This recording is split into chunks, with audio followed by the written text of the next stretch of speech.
as far as Ned Brady Hansen's concerned, like, yeah, that's awful for him as well. And think of how many children he was around, gosh, in his entire life, and being this fire chief that kids look up to, and it's disturbing and it's disgusting. And one thing that I found particularly disgusting, if I don't know if I can say this out, like, I don't want to get too much into the weeds, but there was something that was so disturbing to me and so gross that he had said about wanting an infant to use his you-know-what as a pacifier.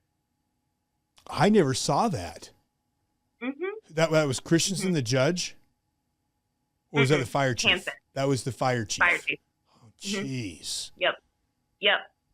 So they talk about, Ned talked about kidnapping a homeless girl, a young girl, and assaulting her. They talk about how if they were given the opportunity, they would absolutely molest a child. If they knew they could get away with it, they would. They talk about all these things that they want to do if they don't get caught. And welcome back to We Are the People. This is your host, Jason Preston.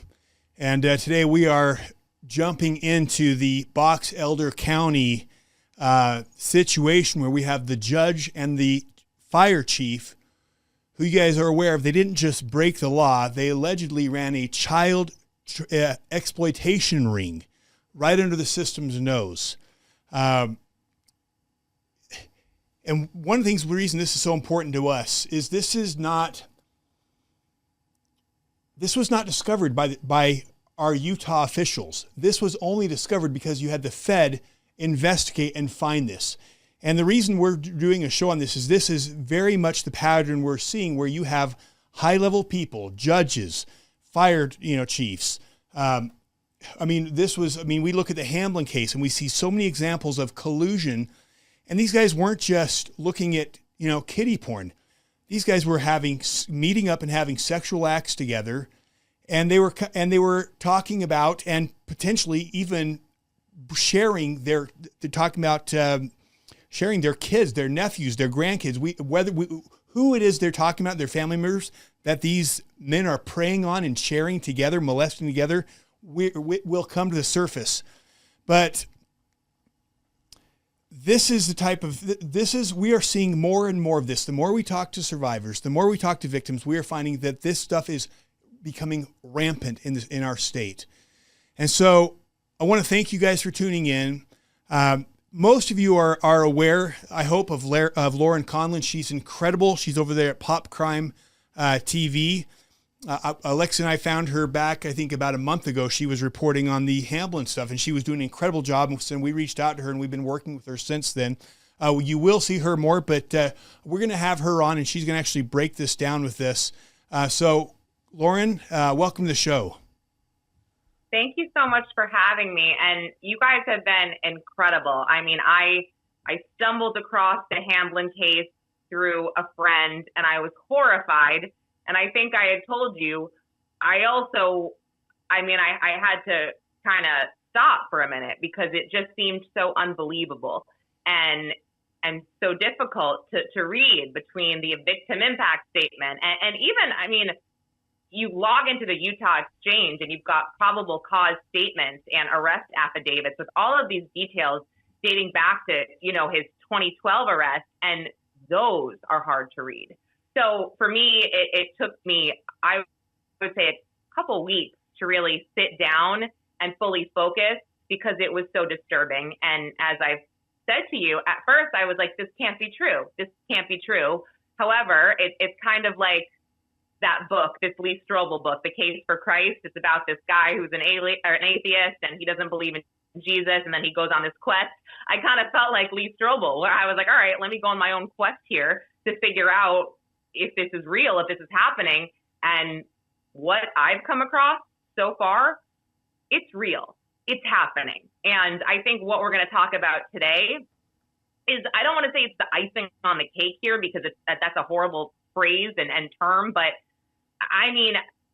judges, fire chiefs, prominent men in Utah. And as you said, they were not discovered. They were not apprehended by the state. It was the feds. It was the FBI. And Jason, don't be surprised if HSI is involved here, because I think that in Christensen's doc, and we can get into this, but he was communicating with a 12 or 13-year-old girl. They don't know her identity as of right now. In my opinion, I feel like this is, it's also a cybercrime here. So HSI needs to get involved if they already aren't. And I personally think and hope that it's going to be a much bigger investigation than anyone realizes. Yeah. So, and we're just, I love your outlook, the way you do things.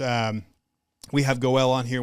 I've great respect for him. We appreciate him. You remind me of Goel and the way you dig into things almost as an investigator. But just so our audience knows, let's introduce you a little bit. You're out of New York, which is so crazy. Like here you're in New York City, and Alexia's from New York. And I think you guys kind of had that bond there. But would you just briefly share how you kind of stumbled upon Utah and like got involved with all this? Yes, I was connected with these brothers, the Zell brothers, and they have done some great digging on the JonBenet Ramsey case. And through their investigations and their digging, they believe, and this is pretty well known, that JonBenet Ramsey could have been connected to a child sex ring. That's for another day, another show. But, we go back and forth, we bounce things off each other. And Frank Zell one day had said to me, hey, have you heard of the David Lee Hamblin case? And I said, no, I haven't. He sent me a bunch of links. And like I said, I was horrified. And of course, I immediately go online, I search the exchange, I go to look at these probable cause affidavits, and I'm just like, this is too much for me. This is so disturbing. And Frank had said, well, when you're ready, I can send you the victim impact statement. And I said, go ahead and send it. I'll get to it if I can.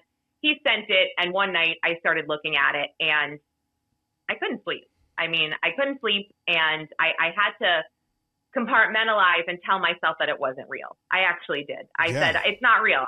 I can't. So I kind of just woke up the next morning, wasn't thinking about it. And I kind of felt like a few days later, God was giving me this signal to sort of just open it back up, look into it a little bit more. And so I eventually did. And I had a discussion with Frank, and I started pulling some of these other docs. And then I found Goel's investigation. And then I found you guys. And people are talking, victims are talking. And then I decided to put out this one episode, just kind of a storytelling episode, Jason, informing everybody that this is what's happening.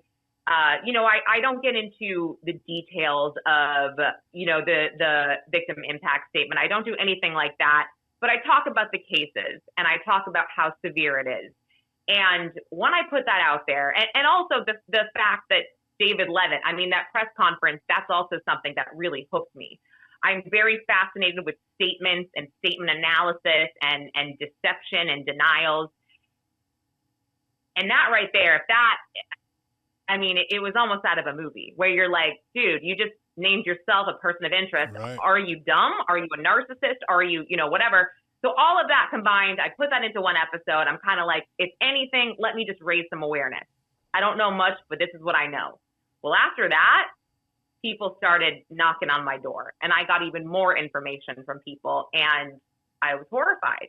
And I just said, I have to keep going. This is getting no attention. And at that point, Fox had stopped covering it, Fox 13. No local media sources except for you guys are really covering it. And I know what's happening, allegedly. People are most likely, I don't want to say being threatened because I don't have proof of that, but something is going on where these people are somehow hindering the media coverage, okay? And it's just obvious.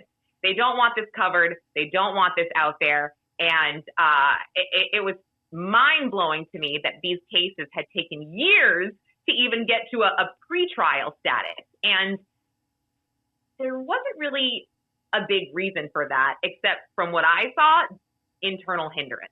Right. So, yeah, and sorry, I feel like I'm all over the place right now. There's I love so it. much that, thanks. But yeah, so I became just fascinated, immersed, and the people that were reaching out just gave me such good information and just, they showed me where to look, I guess. And that's the thing with me is like, you can tell me whatever you want. I'll talk to you.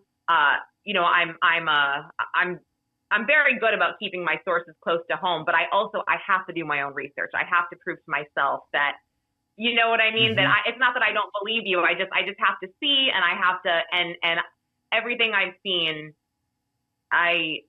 it makes me want to cry. It really does. It's something that, that people heavy. should not. Yeah, it is. It's so, and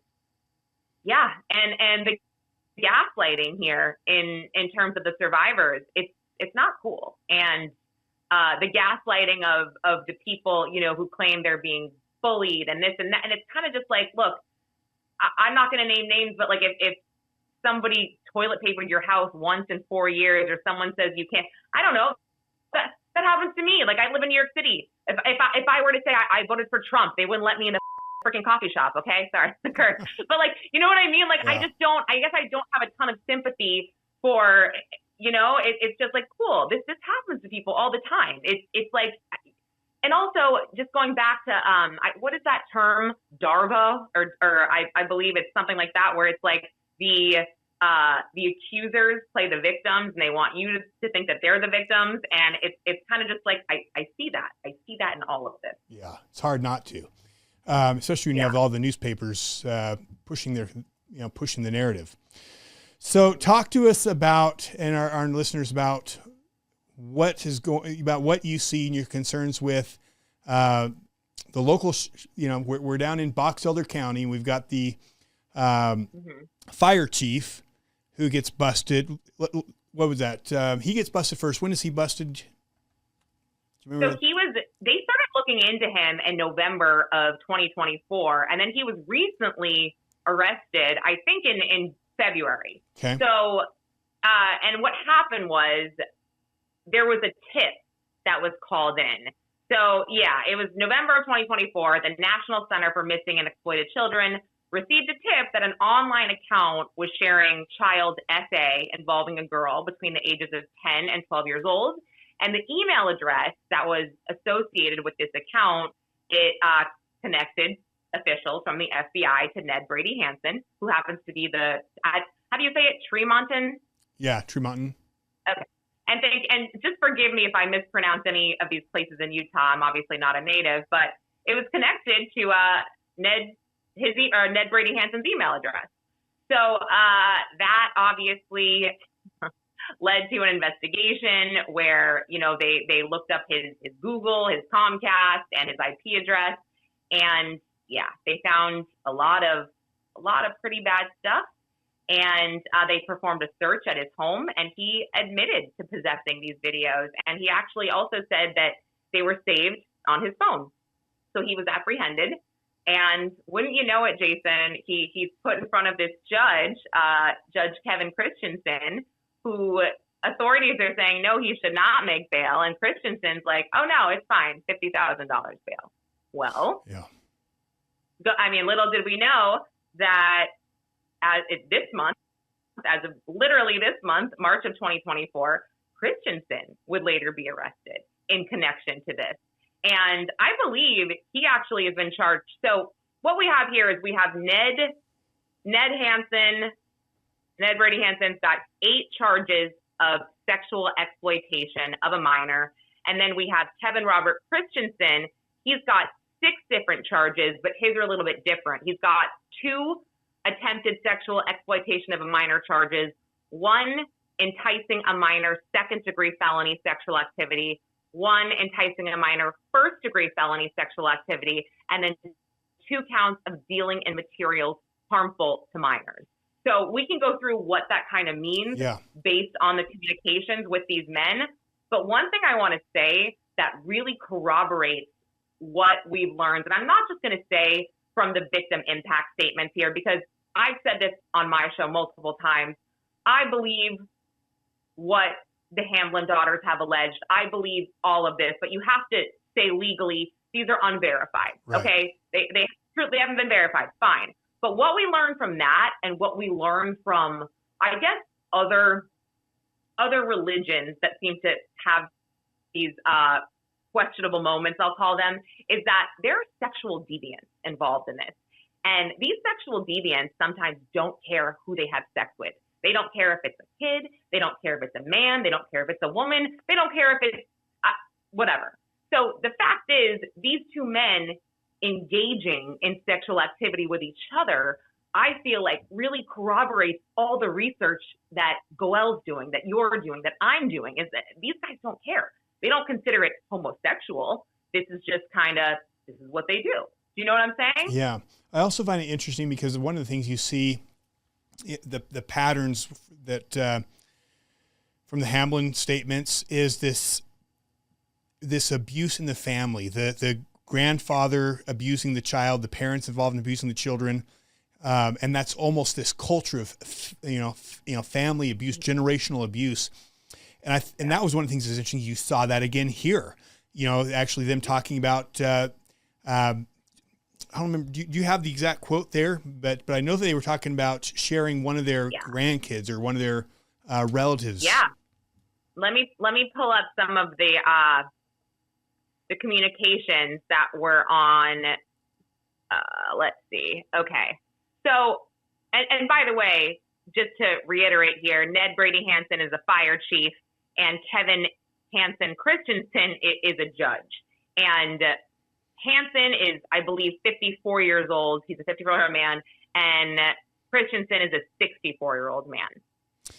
And I want to go to Christensen because I felt like some of his were a little more alarming because he was in contact with a 12 or 13-year-old girl that, again, we don't know this identity of this girl. But let's see. They talk about something. It's called, I had never heard of this, Jason. You may have. It's called trading and perving. Have you heard of this? No. Yeah, they ask each other to trade and perv, and then they kind of state that this is known lingo between people like this. And it's also, they refer to the child SA material as CSAM. I guess it's code words and slang, and yeah. So let's see. I'm trying to find, this is it's so disturbing. While you're pulling that up, here's what I'm going to share while you're pulling that up. And this to me is again, a pattern you see here of men in trusted positions. This guy's a judge. And not only is he a judge, but keep in mind to our listeners, this guy was a judge for roughly 30 years. And we know he was praying usually this is an addiction. This isn't something when they do it once, it's once and done. At this level, he clearly had an addiction, and this has been going on for who knows how long. But my question is this: how many victims ended up in his courtroom and saw no justice? How many perpetrators came and were protected? And this is a small town in Utah. And the question is, if it's happening there, where else is it happening? We see what's happening with Hamblin, how he continues to go free. We saw what happened when, the Emily Sheets victim came with, I think, in some incredible evidence against him. And again, we saw the sheriff's office, again, different agencies blunder, and all of a sudden, well, now the whole case is dismissed. So again, is this a one-off, or is this a pattern in our state? Another thing that's alarming to me is I find out this guy, and this for you, this may not mean as much, but for Utah, it's most people here who are members of the church. He was a high councilman in the Church of Jesus Christ Latter-day Saints. That's a very trusted position of leadership. He's meeting with youth. He had, in fact, I think if you pull up, we can get into that. He even was involved with youth groups. We have men in dangerous positions in this state that we just blindly trust. And you look at the picture of this guy. Tell me this guy doesn't look like someone you would trust coming to your church, trust with your kids. That's what's hard is I think we want to look at predators as like these bad people that look shady and they've got long hair and they've got, this dark complexion of this evil seeping out of them. And it's just not that way. Mm-hmm.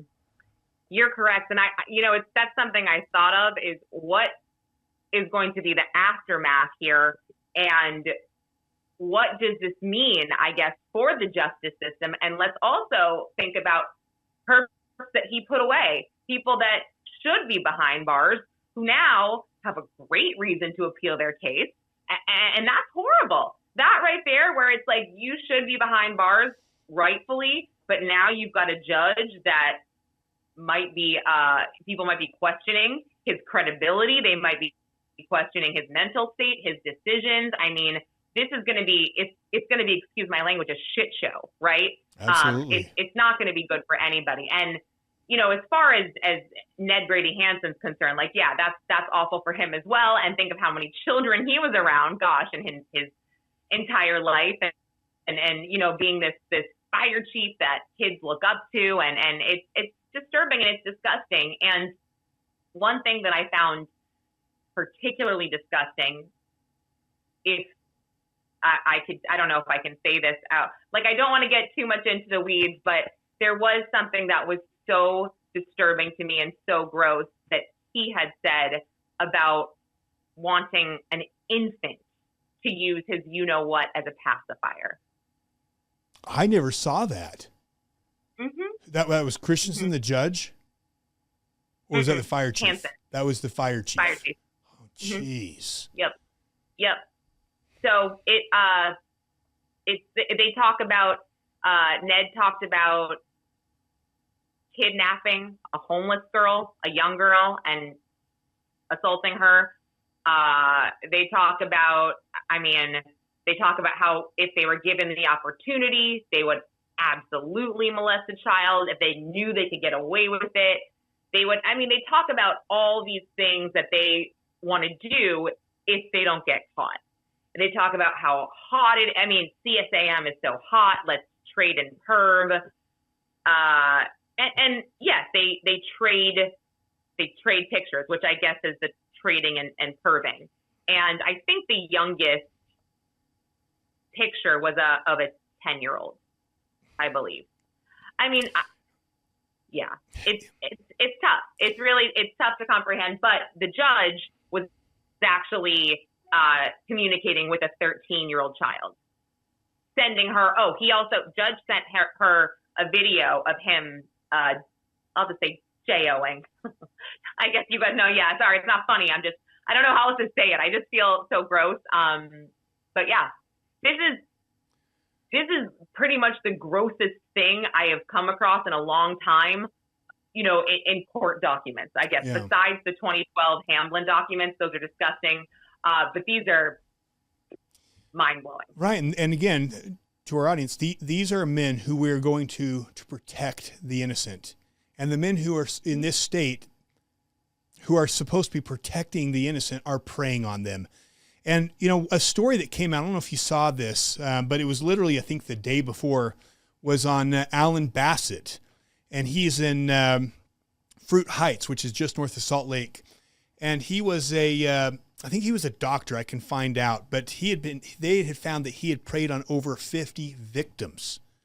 50 victims that this guy has been preying upon. And this is an active case too. And this came out the day before. And I think because this whole thing with Christensen and Hansen came out, that this got lost in the weeds. But I mean, I think it's especially hard for us and for you, because we are in the weeds of talking to survivor after survivor after survivor, and we're hearing so many stories of justice not being sent and justice not being heard, and they feel like, why even come out and talk to people? Why come out and share about the abuse when we know that every time someone goes to the judge, there is no justice? And again, we hear, and again, it's not all bishops, but we hear of cases where they'll go to the church, and the church's law firm, Kirk and McConkie, will sweep it under the rugs. And again, I'm not saying this is happening all the time, but it's happening enough that I think people need to be taking this much more seriously than we are. Yes. And you make a great point, because you see these survivors are like, oh, wait, now a judge is involved with this? That really makes me want to come forward. Of course not. It's more gaslighting. And I think that the next step here, I mean, for me, whenever I see something like this, I really like to dig into the connections and the little tree we have here. So we've got this person, and I haven't had a chance to do this yet, but you've got these two guys. They, are high-ranking members of the LDS church, right? They're high-ranking members of the community. Who do they hang out with? Who are their friends? Who are their associates? Who knows? I mean, look, you think it's just these two guys that are involved?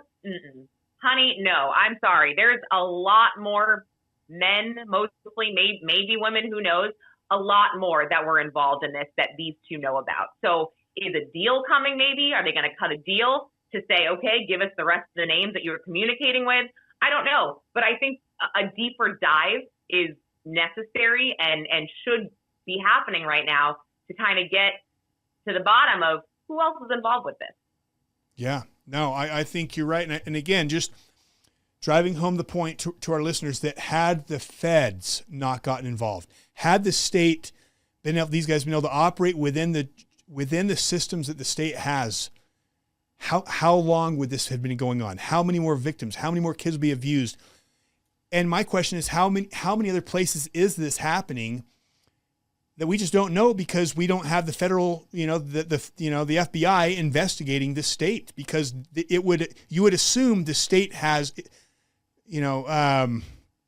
systems set up to catch this stuff, and it's clearly just going under the radar. So, I just want to thank our listeners because you guys are the tip of the spear. You guys are the ones who are standing up. I will tell you this. The Fruit Heights situation, I think they've got a court date coming up in April with, that is Alan Bassett, who we know has at least 50 different victims. We will hold a vigil for those victims before the next court hearing. We will show up with these judges down in Box Elder. And I would encourage you guys to stand up because if we're going to have justice, it's going to come from the people. Lauren, as we wrap up, what are your final thoughts? What are your biggest concerns? And what do you want our listeners to hear or know from? Well, on my last episode, kind of digging into this, well, actually not my last one. I released actually one today with Lori Vallow, Daybell's niece, Krisha K. Easton, and she does an amazing job in talking about Lori, but also connecting Lori and Chad to a lot of different names out in Utah and within the Mormon church. And it was, my eyes were open. I have to dig in a little bit more myself. That's why I didn't really have her name a whole lot of people. But she's incredible. But the episode before that, I really wanted to know more about repressed memory syndrome and the fact that these trauma survivors are being accused of making some of this stuff up because, repressed memory is not real. Well, this forensic psychologist that I interviewed, he has no skin in the game whatsoever, okay?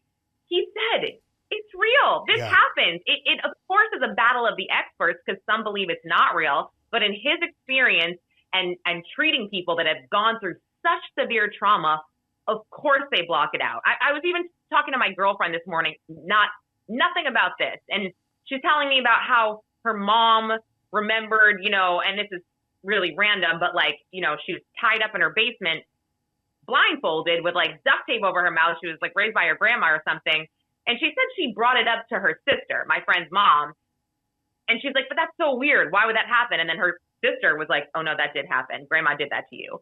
And her mom was like, wait, what? She blocked it out. And then something caused her to remember it. So my friend telling me this, it's kind of just like, wow, I'm hearing more and more of these traumatic repressed memories coming through from people later in life. And I believe that it's real. I believe that in order for someone to get through the day, and that's also kind of when I first read the victim impact statement, I was like, nobody could endure this. Nobody could. I said that. Nobody could.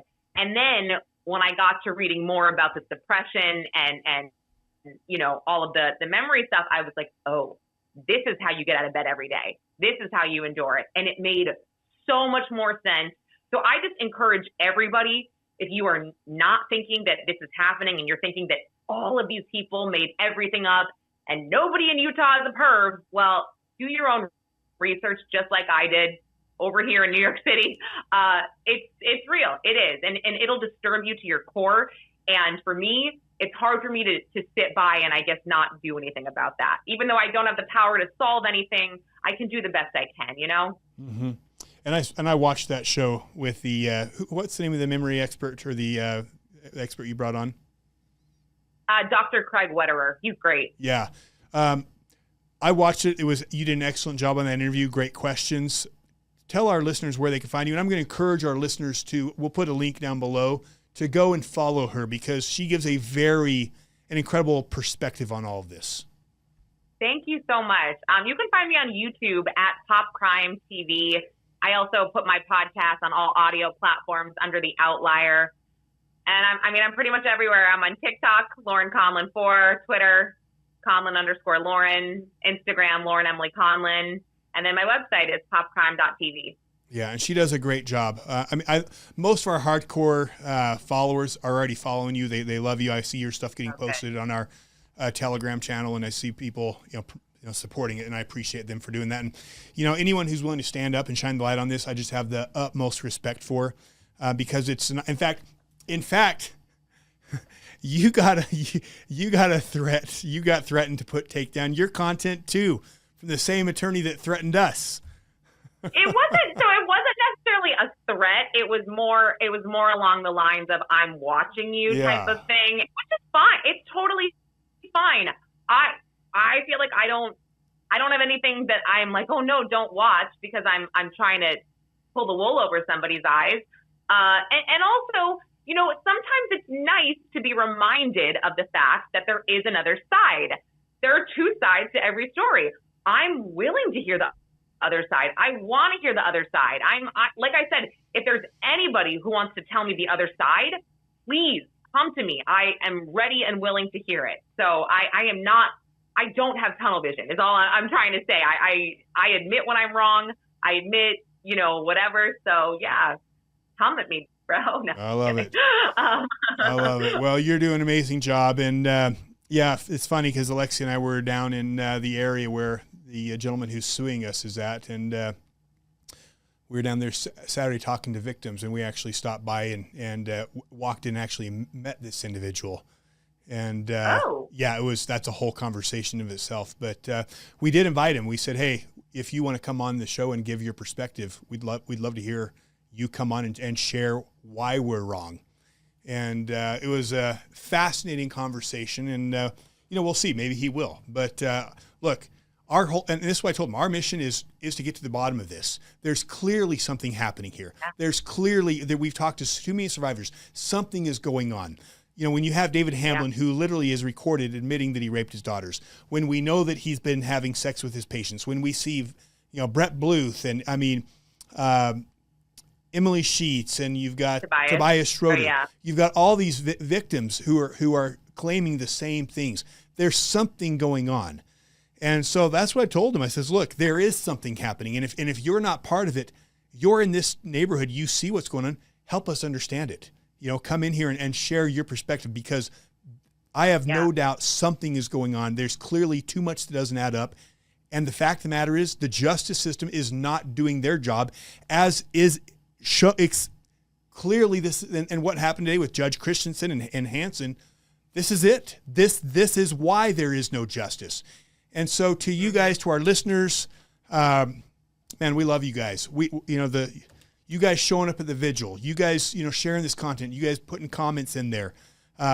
It's funny because we're getting the other side attacking, and you're seeing them in the comments come in and say, well, there's no proof, and well, this, and oh, you're attacking the church, and you guys have an agenda.